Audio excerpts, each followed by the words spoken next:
Gecenin yarısında gölgene denk düştüm. Yolun ortasında kaldım hevala, içime çöktün.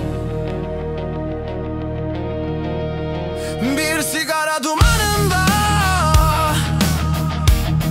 ismim savruldu gitti. Sen gidince şehir bile bana küstü sanki.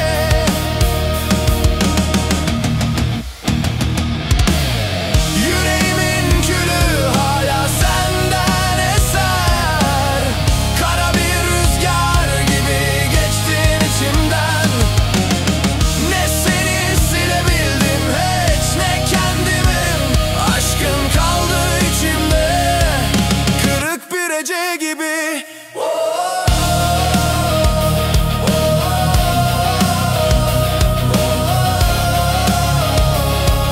Kırık bir ece gibi.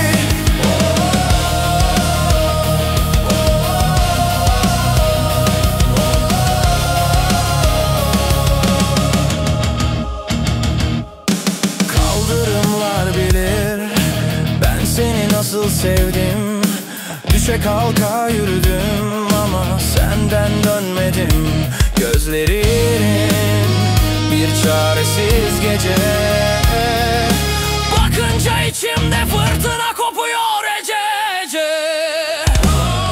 Yüreğimin külü hala senden eser. Kara bir rüzgar gibi geçtin içimden. Ne seni silebildim hiç, ne kendimi. Aşkın kaldı içimde, kırık bir ece gibi.